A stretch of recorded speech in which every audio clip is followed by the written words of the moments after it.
Kwingineko, visa vya migongano baina ya wanyama na binadamu vimeripotiwa kuongezeka kwa 70% katika mbuga ya kitaifa ya Amboseli na mazingira yake. Ni uhasama uliosababisha maafa si tu kwa binadamu bali pia wanyama, mbali na uharibifu mkubwa wa mali. Alimanzu alizuru sehemu hiyo na kutuandalia taarifa ifuatayo.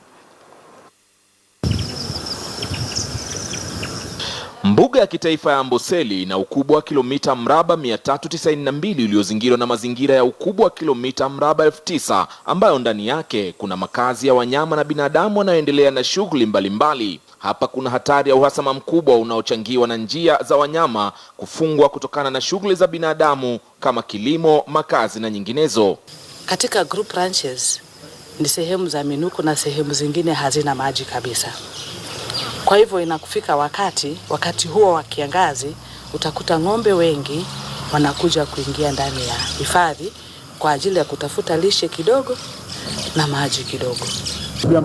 Katika mbuga ya Amboseli mazingira yake, shughuli za binadamu zimezidi zaidi, hali inayopelekea njia za wanyamapori wanaohamia sehemu za Mlima Chulu na mbuga ya Tsavo ya Magharibi kuwatatiza na kuzalisha migongano ya kila mara. Jambo wanga wanatusumbua sana.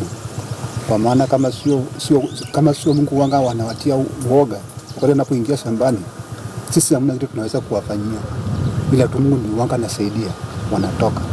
Ni kutokana na hali hii, viongozi wakuu wa jamii ya Wamasai katika mashamba yanayopakana na mbuga ya Amboseli wamekutanisha vichwa kuishirikisha jamii kukwamua mkwamo huu uliochangiwa na wanadamu wenyewe.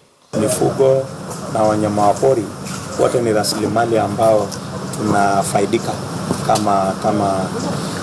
kama jamii, na inafaa hata kama kuna hizo migogoro ni changamoto, lakini tusiwaue hao wanyama, lazima tuwalinde. Huku wanyama wakiendelea kuharibu mali na mashamba ya wenyeji, hifadhi kuu ya wanyamapori nchini KWS pia imeendeleza mikakati inayoshirikisha jamii katika mbuga za kitaifa ili